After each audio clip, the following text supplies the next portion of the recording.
A questão profunda de Heráclito se baseia na disputa dos opostos. Antes da gente falar de tudo isso, a gente precisa falar da disputa dos opostos.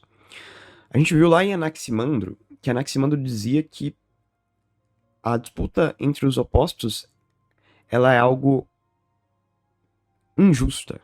Então, o que é a disputa dos opostos? Existem coisas que estão batalhando para existir no agora.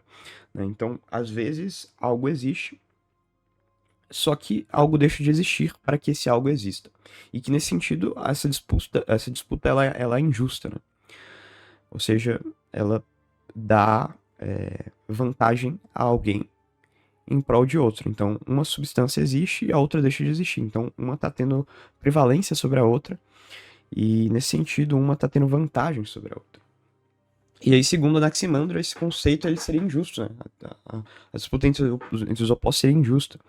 Mas Heráclito ele vai dizer que esse conceito de disputa entre opostos ele é fundamental para a existência em si.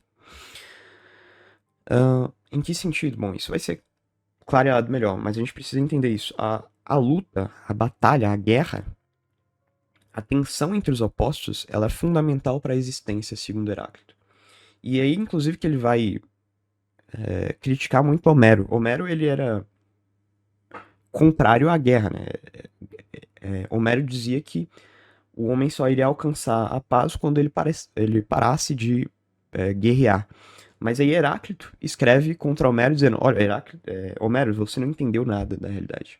A realidade, na verdade, ela só existe porque existe guerra, porque existe tensão entre as coisas que são opostas. Mas em que sentido que ele está dizendo isso? Bom, Heráclito, ele dizia que tudo é fogo. Então que a arqué, né, o princípio ontológico das coisas, o princípio do ser das coisas, é o fogo. Então o fogo, ele é aquilo que constitui todas as coisas. Todas as coisas são, no fim, fogo, certo? E o que é o fogo? O fogo, ele é o símbolo máximo da luta entre os opostos, da tensão entre os opostos. Por quê? Como assim? Porque o que é o fogo? O fogo, ele justamente ele queima algo, ou seja, ele tá numa tensão contra algo, certo? Ele tá tentando queimar algo, ele tá tentando destruir algo. Então, o fogo ele tá numa constante luta para queimar algo, certo? Ele tá nessa tensão, certo? E essa tensão, ela precisa que algo exista para ser queimado, certo? O fogo ele não pode existir se não existirem coisas para serem queimadas, né? Porque se não tiver nada para continuar alimentando o fogo ele vai acabar uma hora, né? Ele vai se esvanecer, ele vai desaparecer, porque vai acabar, vamos dizer assim, o combustível, né, para ele ficar queimando. Então, o fogo ele precisa sempre de algo para ser queimado. E é nesse sentido que a tensão é importante, porque toda a realidade é fogo e toda a realidade ela tá queimando, né? Ela precisa de algo para queimar. Então, essa tensão, essa disputa, ela é totalmente importante, porque veja, se a realidade é fogo, a realidade, para ela continuar existindo, ela precisa queimar algo. E se ela precisa queimar algo, ela precisa queimar o oposto. E aí é justamente que existe a tensão entre os opostos. É como se todas as coisas, a tensão dos opostos, ela fosse fundamental, porque ela é o que mantém o combustível no fogo, vamos dizer assim, certo? Então, é de fundamental importância para Heráclito esse conceito de tensão entre opostos. De que o fogo ele precisa de algo para ser queimado, certo? Dado isso, tem um outro conceito fundamental em Heráclito, que é justamente a questão de que tudo é um, que toda a realidade, no fim, compõe uma unidade. Ou seja, para Heráclito, não existem diferentes substâncias, não existem diferentes coisas. O que existem são diferentes aspectos.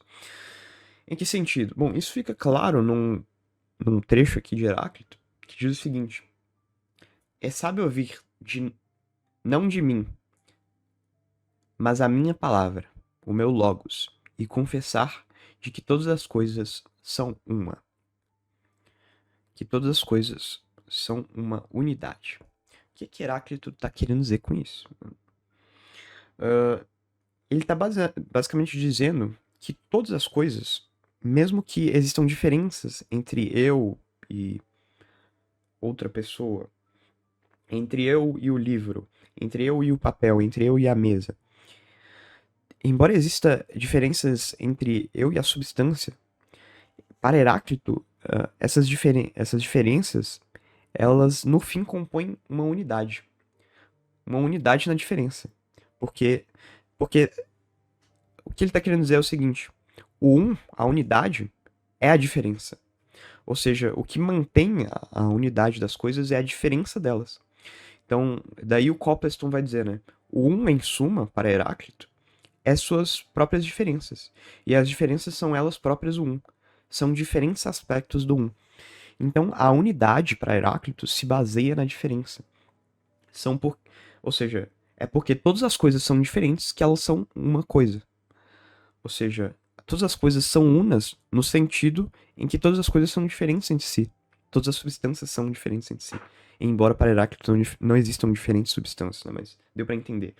Ou seja, é o fato de eu ser diferente do livro que faz com que eu e o livro componhamos uma unidade entre eu e ele. Né? E aí, Heráclito ele vai basicamente dizer, então, que toda a realidade, embora tenha essas diferenças, toda ela é uma unidade. Ou seja, embora existam essas diferenças, a unidade em si, toda a realidade, ela compõe uma unidade, certo? É o que o Copleston chama de uno múltiplo. Ou seja, é uma coisa que é una, mas ao mesmo tempo é muitas, né? Ou seja, é uma coisa que todos nós compomos um uno, que ao mesmo tempo tem diferentes aspectos, né? Que tem uma multiplicidade embutida nele. E por que todas as coisas são unas e múltiplas? Justamente, aí a gente vai cair de novo naquela questão do fogo. As coisas não podem ser unas e singulares. Se existisse só uma substância, a existência deixaria de existir. Por quê?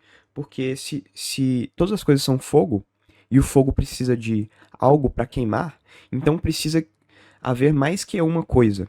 Né? Precisam existir várias coisas para que o fogo continue queimando e continue existindo.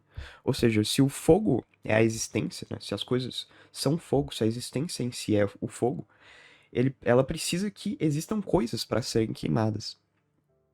E nesse sentido, é por isso que as coisas precisam ter diferentes aspectos.